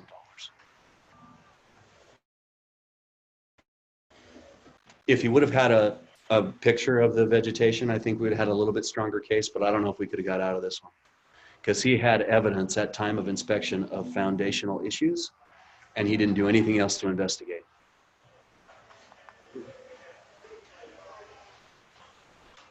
I already covered that. Okay, number 3. While completing the home inspection, the inspector explained many defects with the home built in 1916. Upon hearing these problems, the potential buyers exclaimed, "We're not buying this house." The inspector took this as fact and did not complete the inspection.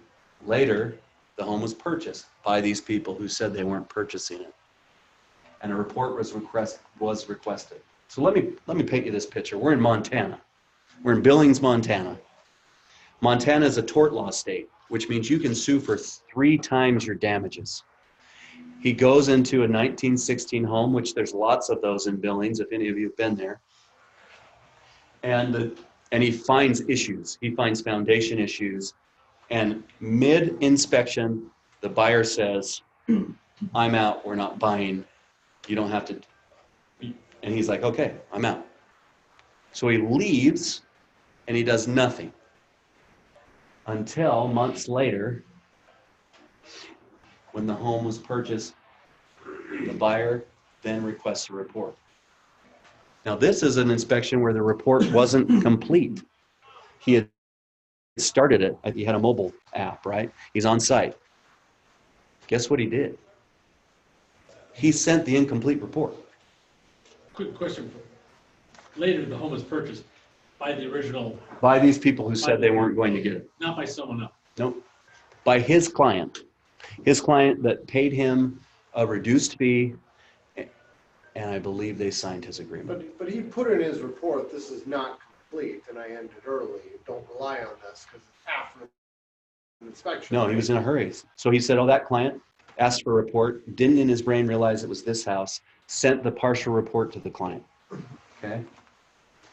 4 years after the inspection, the claimants alleged the home inspector failed to identify foundational issues. 4 years. A lawsuit was filed seeking $300,000 in damage. The home was only worth like $225,000. Nick Grumiko could have bought this house for $225,000. I thought that'd have got more. Gotta get one last one. There was, Sorry, I said his name. Okay, he did get it signed, but nothing else is great for him. No pictures of the exterior. And Montana laws are very favorable to the consumer. Okay, here's the actual report. Twisting on the main load bearing beam observed in the utility room. Spare on foundation walls, non-applicable. Posts and girdles fair, slab foundation fair, foundation perimeter good. But he's got a twisting on the main loading beam. And that's fair though. Yeah. Oh my. Wow. We had no way to get out of this one. No way. That's the cost of the home, I think. I think they just said, we'll just give you the value of your home. So my question is, isn't there a limit of time? Is that dependent on the state? Every state is different, but depending on negligence and the way that sometimes they'll say discovery is the date that it starts. So statutes of limitations are really tricky. Pennsylvania, for example, has a 1-year statute from inspection, but it doesn't always hold up. Because if you're majorly negligent, the courts will still reward the bleeding heart every time. So, I guess, why was he found to be at fault? When it just, should have just said, I didn't even complete the inspection. You didn't pay for the full inspection. I mean, they didn't have proof that they didn't pay for a full inspection and they didn't get a full inspection. I mean, They That seems like had a contract with him for a service to be provided that they paid money for, and Yeah. What he should have done, what the claims adjuster says is that there should be a cancellation form, and I don't have that cancellation form yet. But in a scenario like that, you have to say, "Hey, you're releasing me from this agreement and contract and all liability moving forward." So The inspection's null and void. We have that happen, and I know that there's been cases where I've been on site, a report is decided, I don't need it, we're not gonna buy this house. And come to find out, oh, they ended up buying that house anyways. So if there are any issues, are we then, because, but you didn't send. We don't send a partial You didn't send a report. but I'm saying, but even though we were on site with them walking, talking, giving them information, I guess then it's just been a word against ours. If they said, Yeah, if he wouldn't have sent the report, it would have been a different situation. It would You'd have been have like, I didn't do an inspection for you. You quit halfway through. sure, Well, this now is if- 4 months later, right? 4 years. I know, but when he did the first inspection that ended, they ended up buying the house how long after? Oh, I'm guessing they bought it within the months following that. Right? Yeah, They probably got a big deal. so if no report is sent, then don't really worry about a cancellation or some type of documentation. But if we're ever gonna send a partial something along those lines, we should get some type of confirmation that you know you're not receiving 100% of the value of what a home inspection. Sure. Best practice, finish the inspection. Okay. Do a full report. If you don't, I think that you should have some form of confirmation or agreement or contract stating that they've opted not to Well, continue with the inspection process. I had a client ask, can you send me, because they'd already done it and passed out a home. This is their second inspection. They said, could you send us a report that just identifies those items that would have been in the summary page? because I want to have that in case for some reason they fight back on them backing out of their agreement. They can then say, you know, well, these are the reasons we're backing out. No, sorry, no, absolutely not. No one owes anybody a reason. Oh, I know not to that, deal. but this was the client just asking for it. I'm like, yeah, I'll send you the top 10 list. So they got a report that just had like the top 10 items I knew were of major concern to them, and then A nothing report else. or an email? A report. Did they also get the full report or just the summary report? Well, it was written as if it were a full report. I mean, it didn't look like a full report, but I just didn't put in, you know, doors don't latch or loose out, you know, all those other things that are just kind of. Part of the report. Here's what I would do. I would send them the full report, and I may even break out for them that summary page, or I would direct them to the summary section of the report. If you're going to do, if you're going to deliver a report that's less than your full home inspection report, your contract also needs to outline that. Sure. That way it follows it. That, like, you're going to a house, you're only doing a mold sample, right? You don't need to have a home inspection agreement signed on a mold sample. Yeah. You could have just the mold sample. So, I mean, in this situation, it's kind of like, you know, no good deed goes unpunished. If it had, you know, Not in the inspection world, it doesn't. Even if that punishment is ridicule. Thanks, George. Well, look, I know they didn't buy that house. I did another inspection for them, you know. So I believe that my claims people are going to draft a cancellation letter. I think that's probably, if you're not going to finish the inspection, then let's get some documentation that they've agreed. They've got their inspection up. And I think that could be an email exchange even, if it's written. It could be a recording. Admit it. I didn't do the whole inspection. Say those words. So you've opted not to continue with the home inspection. You understand that you're not getting a full report or a full evaluation of your home. Yeah, it's just a matter of time for somebody. Don't ever let anybody stop you from doing your job. A little side note. Like, I think he should have completed the report, but you have that buyer that is just on your ear the whole time you're inspecting. They need to understand that distraction can be a problem. And so don't be afraid to communicate to them in a professional manner. But we went over this. That was the settlement versus. So this is a little graphic that will show you if in a claim, let's say we've got one that's really hard to defend. So if the gray is the expense of the claim and the red is what is given to the client or the settlement, in resolution 1, what we're saying is if we spend this much money, no matter what it's spent for, it looks the same on the loss run. Even if it was legal defense here and settlement there, it's the same amount on the loss run.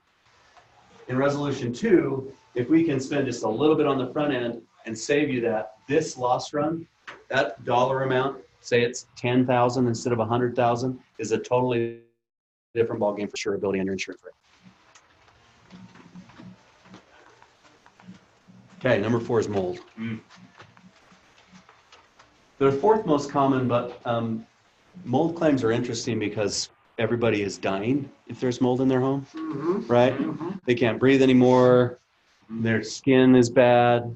Like there's a sheriff of a parish in Louisiana that created there's like legislation was passed because of his mold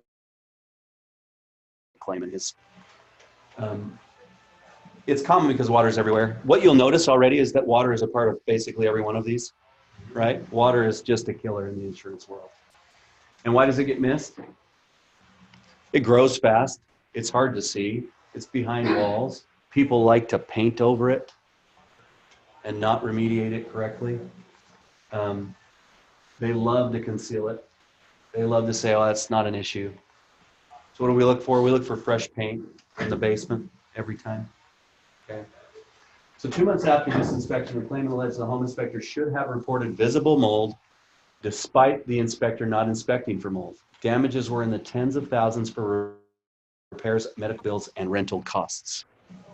So they're claiming everything, right? I got doctor problems. I got to live somewhere else. I just need all your money.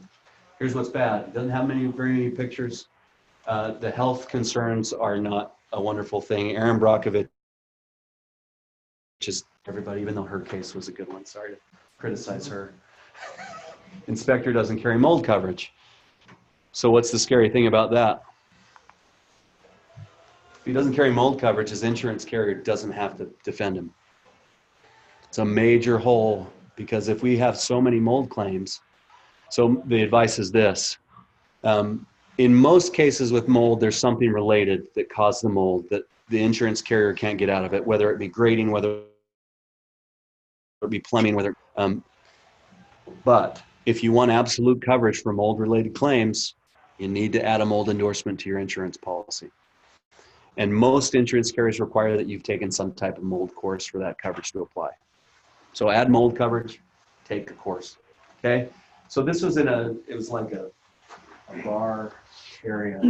So this is in the basement. This is the area you can see a little bit of organic growth. I'm not calling it mold because I don't know, I haven't tested it, right? But nothing was recorded in the report because the inspector didn't inspect for mold. So he didn't even go as far as to say, you have an organic growth, you need to have it evaluated. You have a mold-like substance growing. You have a water issue. He didn't do anything. He just said, I don't inspect for mold, so I'm not touching that. So all he said about that area, it was like a bar area in the basement, is that there was no bar present and no cabinets there. But he did have this disclaimer. You'll see the inspector does not usually test for mold materials. Qualified experts should be consulted if you would like further testing. But this is just a disclaimer, right? He's not specifically talking about the area. It's just a disclaimer. The agreement was signed. The claimant actually admitted knowing the inspection didn't cover mold, which helped us a ton. So they had read the inspection agreement, knew that he didn't cover mold. Inspector stayed inside the standards, and he called us right away. We were able to settle that one really quick.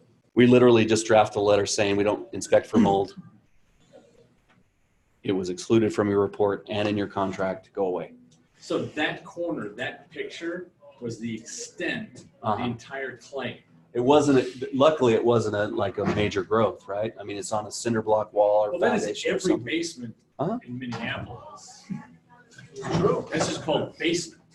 Mildew, Yeah. right? It's I think dark and mildew should be that stanky. word too, but yeah. Yeah, that one was pretty good. Say, offer a mold test. The mold claims we have come in aren't for people that do mold. 90% of the time, it's inspectors that aren't doing the mold the inspectors that are doing the mold don't get the mold claims near as much. Do you know, I don't know why you know Minneapolis, but do you know good mold testing companies in Minneapolis? Have you had to say, well, if we need somebody to go out there to Called test? Structure Tech. Yes. I don't know. Nobody else is wearing their company shirts out. No, that's. I don't. I've got a lot of mold clients in Florida because when they license mold assessors in Florida, a lot of them are home inspector clients of mine. So I insure a lot of mold guys there. But New York, we insure quite a bit in New York because they have a licensed mold assessor that kind of bleeds into the home inspector world. But most states, I mean, even in Florida, you don't have to be a licensed mold assessor to test for mold or to take a sample. But if it's over like 15 square feet of growth, it has to be a mold assessor that evaluates. But a home inspector can test or sample. Anyway, we got lucky on that one. I believe that if he would have hired an attorney, that we would have been in court and there would have been a settlement. There's the mold coverage hack I just talked about. Number 2, 2 years after the inspection, claimants allege the home inspector failed to identify improper attic ventilation that led to mold. Claimants alleged $21,000 in damage to framing materials and insulation. Now we chose claims that were a little bit friendlier, probably, right? This is our presentation. And we wanted to also not just highlight really bad practices on the inspectors, but this is a scenario where the inspector's done a decent job. He got his agreement signed. He has a mold exclusion in an inspection agreement, and he also limits in his contract the time limit to make a claim, right? He references a specific statute. They didn't read the report, read the pre-inspection agreement. They signed it, but they didn't read it. So here's the report. Hall bathroom fan improperly vents into the attic. Recommend extending the fan. Exhaust the interior of the attic, prevent damage, deterioration in the attic from moisture and condensation. So there's a picture at time of inspection of the attic that has already got ventilation going into it. And he says, hey, you're ventilating into the attic. We see this all the time. You guys, do you run into that here quite a bit? All the time. So here's the claimant photos. And the picture here doesn't do as much justice, but obviously there's a whole lot more darkness and growth on the top. There's closer to the edge. That one we got rid of really quick because he reported correctly. So we cited the agreement. We hit the report. Good to go. That one I think may have actually had an attorney on it though. But even sometimes you get the attorney demand letter, there hasn't been a lawsuit filed, you can get rid of them. Oh, you're an insurance guy if you like him. Okay, questions on mold? Random thought, do you ever countersue for, like, you just cost us 10 grand for nothing? I want to. Here's the problem. When you're an insurance provider, you just can't. There's too much regulation involved with it. And if an insurance provider is famous for going against the consumer, it affects all the clientele, right? It's just really bad news. And the greatest thing, and most settlements have a non-disclosure agreement from both parties, so that they're just trying to reach an amicable solution. You can see, like, a judge could award damages to the inspector. Say you went in, you were defending yourself. They don't do it to the insurance carrier because that's just a cost of business for an insurance carrier, right? But you could go in, say you're defending yourself, you don't have insurance, and in the end, that judge could award you damages, right? Notorious, he says, you've wasted all our time here to the plaintiff, and you have to pay his attorney's fees too. Now, most of your agreements likely have an attorney's fees clause. If you have it, take it out. Here's why. The clause basically says that if you win in court, that they're responsible for your attorney fees. Well, the problem is that means you're also responsible for theirs, and that can be tacked on to the end of any settlement. So in most states, I advise to take that out. Again, and consult with attorney and ask for that specific advice. Okay, number 5, plumbing. What do you think the number 1 plumbing claim is? Leak. A leak? Fuel. Oh, the sewer line going up. That one's common, but that's not it. Loose toilet. Oh, nope. Plumbing type. Type of material is the number 1 thing that we see. Misidentifying type of material all the time. Kitech plumbing, polybutylene plumbing are some of those things that people have become educated on, but we get poly claims all the time. All the time. Okay? But you still find poly leaking, or is it just people have a claim because their plumber told them it's going to leak someday? The minute, yes. That's more common. It's more common that they say this will fail and you have to replace it all right now. Now they come suing the home inspector. But every once in a while, it'll be a failure that causes the discovery. You're still finding failure on PB? Yeah. Okay. But most of the time, it's because they failed to identify it and it's visible in the inspection. And now somebody's coming and been, oh, I've got polybutylene plumbing. Sure. Okay.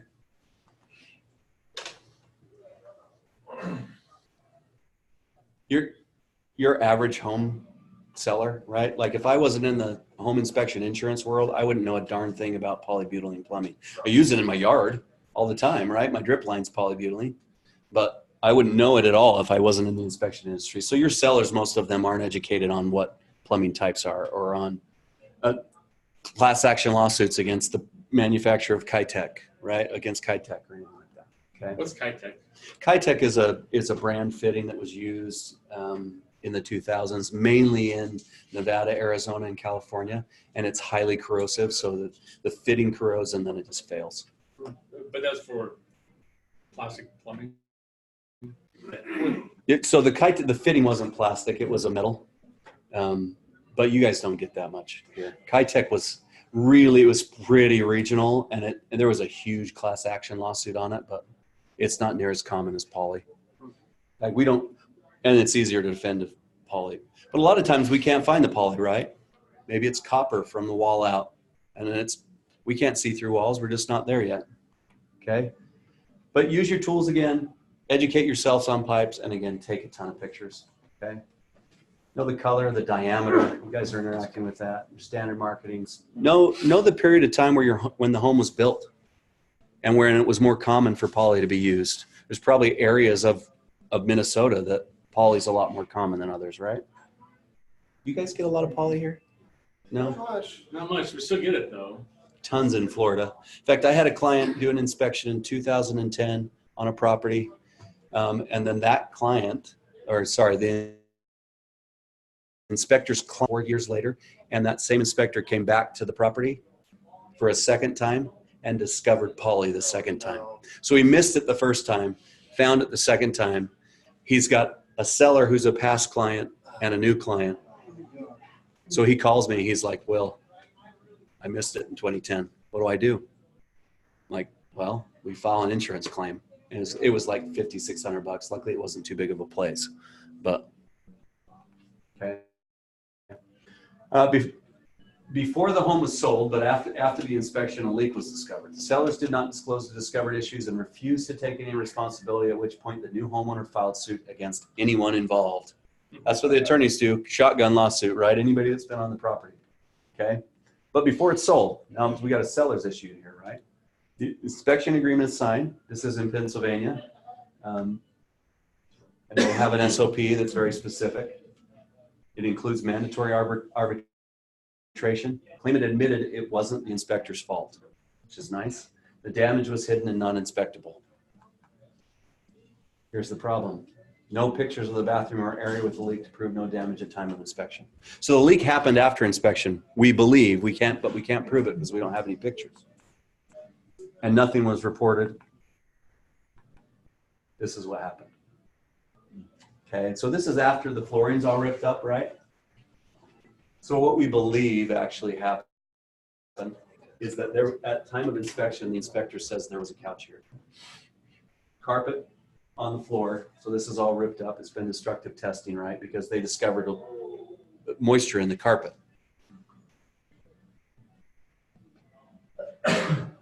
So at some point, maybe it wasn't carpet, maybe it was wood. I think it was a nail that was shot into that plumbing pipe. So there's a bathroom on this other side of this wall. It's the bathroom. And that's the drain pipe. Or no, it's a pressurized pipe. For what? Yeah.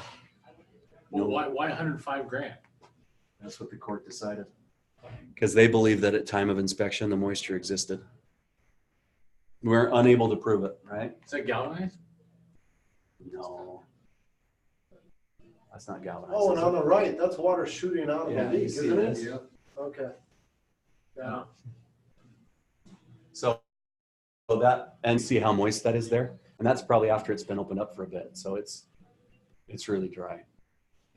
I want to see the water. I gotta dig into the details on this claim a little bit better. I think I failed you guys on this one. There's something I'm missing. There are notes. Okay, let's just move on to the next one. I can't communicate that one very well. Yeah, I can take a quick peek if you want. If you go. It is copper. But, Weird angle. oh, Oh, no, it's on the screen. so this, there was the homeowners company paid $35,000. We paid $20,000. Liberty Mutual, which was another person, and this is the seller, paid $20,000. So for us, this was a $20,000 settlement. Yeah, those streets, I'm like, we're gonna see those now. Yeah. Yeah. Who paid for the name change? Holy crap. I mean, that, I'll educate myself on that one. In fact, maybe I'll send you guys an update on what that summary is, because I don't. Okay. Number 2, after purchasing their home, the sellers attempted to resell. A new home inspection reveals polybutylene piping in the attic. Homeowners now want $8,000 hit to the home price.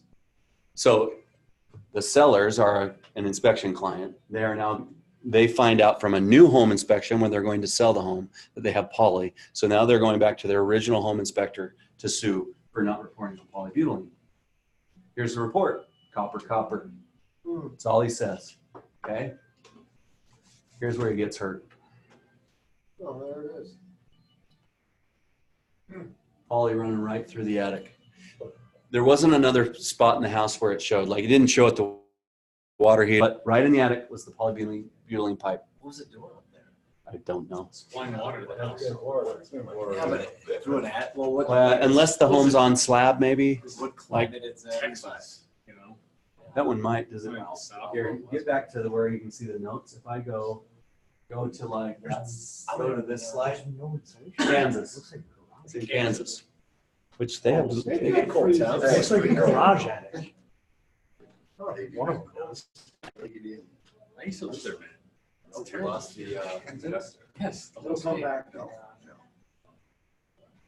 All of it. Oh, we're finishing up. Kansas City's okay. Okay. Okay. Okay. Here's my sales pitch, and then I'm going to give those away. I didn't want this to be very salesy, but there's something that's really exciting that's happening. And you probably all know already because Ruben can't keep his mouth shut. Right, I can't stop talking about it. So we have been working for the past year to develop ASHI specific benefits and an ASHI specific insurance product. To give you an idea of what this is, I've told you that Inspector Pro is the #1 provider of insurance in the market. What I didn't tell you is that I understand my competitors' policies better than they do. Inspector Pro in general, before we add up the ASHI benefits that I'm going to tell you about, is the broadest, most comprehensive. I can add more endorsements than my competitors and more complete policy that exists. It's got the best claims handling, the best claim service, and it's a downright competitive price. I don't get beat that often, and when I do, we're talking $100 or $200 a year. Okay, and then I can break down what your policies, how they differ from what I'm selling, and once I start to do that, you'll just be like, why would I buy anything else? So in addition to all of that, full coverage for commercial inspections, availability for mold, pre-claims assistance included standard at no cost. In addition, what you're going to get is new inspectors. There's no brand new inspectors in here, right? We're actually knocking down, this was mainly for ASHI we're trying to drive that enrollment up, right? So new inspectors get a $250 discount in their first year because that first year in inspecting, you guys all know it's not cheap. It's not easy to stay afloat. You get an ASHI premium credit. You actually get a 10% discount beyond anybody that isn't an ASHI. You get, we have drafting right now. They're not complete, but ASHI specific contracts tailored to your specific state. Associations have been trying for years to do a one solve all agreement. It doesn't work. The states vary too much. So we partner with a big national law firm, and with our claims experts and them, we're designing ASHI agreements that only the ASHI members will have access to. Okay. And we believe that's going to solve a lot of the claims process in some of the states. Enhanced inland marine. Inland marine, this is a fun story. Anybody know what inland marine is other than Ruben? What is it, Ruben? Tool coverage. It's equipment coverage, right? Inland marine is an old insurance term. The first insurance was written on cargo that was crossing the ocean, right? So when they made insurance products on land, they called it inland marine coverage because the first insurance product was called marine coverage, okay? So ASHI members we had a $10,000 limit for $200 a year for inland marine coverage. You get that same cost for $20,000 in equipment coverage. So we just increased it for ASHI members at the same cost. Here's the biggest one. Some of you guys you've gone gray in the hair. So you're getting close to retirement, right? The biggest benefit, in my opinion, is tail coverage. ASHI members that are with us for at least 3 years, okay, get 5 free tail coverage when they retire. You have to be at least 55 years old, and you have to be with Inspector Pro for 3 years. But that is thousands of dollars. 3 years of tail coverage for the average inspector is probably going to cost you $3,500 to $4,000. if you're an average inspection business. If you're a bigger and multi-inspector firm, you're talking about tens of thousands of dollars for tail coverage. Is there a question back here? What is tail coverage? Oh, awesome. So let me, here's my basic explanation. All the E&O policies are written on what's called a claims-made basis. It's a claims-made policy rather than the opposite is an occurrence policy. Claims-made means that you have to have coverage in place when the inspection is done, and it has to remain continuous until the claim is made. So what that means is every year when your policy renews, it picks up all your past inspection coverage. So Ruben just made a switch over to us. We picked up all his past inspections, even though he wasn't insured with us. We're covering everything going back to whatever his current retroactive date is. Now, when you retire, you don't renew a policy. You have the option to buy what's called a tail or an extended reporting period. And that just allows you to report claims from when you were inspecting. It basically reduces the cost for a reporting period. So rather than paying, let's say, $2,000 a year for a new policy, you'd get 3 years of coverage for $3,000 or something like that. But that's huge, because the first thing that was happening is most inspectors weren't buying the tail coverage because of its cost. They were just going without it. And we couldn't get more than 3 years. So you're getting 5 years. On top of that, ASHI members get a death and disability benefit with basically no strings attached. If you die or you are disabled on the job, you will get 10 years of free tail coverage for your business. So your spouses, your partners, your kids, your business partners, whatever it might be, they're covered. Your policy will provide coverage for them. One caveat on the tail, we have to endorse it. So when it happens, you have to let us know. It doesn't just automatically, it doesn't cost you anything, but there's a physical action that has to take place on your policy form. So That you have to say you're retired? Or- yeah. You basically have to call us and say, hey, I'm shutting the doors. And does that prevent me from, picking up doing the occasional favor? You pick up the, yes. No. Yes. Yeah. Well, like if you don't have, you wouldn't have insurance coverage for it. Like if you want to do a favor for a family member, I don't think you really need insurance coverage. Okay. Well, no, I guess that was one example, but it's like after you retire, maybe you still are moving well enough to occasionally do an inspection. I have guys, in fact, I had a client last week call me and he's been out of the business for about 1.5 years. He bought tail coverage and we just have to write a new policy on him. Because he wants to do it again? Yeah. Yeah, okay. He's decided he's really bored at home. He's driving his wife nuts and he wants to do 3 inspections a week. And so for him, he's going to make $30,000 or $40,000 or so in a year. So it's worth, $1,500, $2,000 for a small operation to buy the coverage. Any more questions? Where'd my Real quick, for anybody online, if you would, go in and sign out, please, to make sure you get credit. I didn't know it over time. Sorry. No, you're totally fine. Let's give away some tumblers. Do people online participate in the tumblers? Should we give away one online? No. Must be you present. gotta be here. Must be present. I'm not mailing it to anybody. Bye, everybody. Hey, thanks for joining us.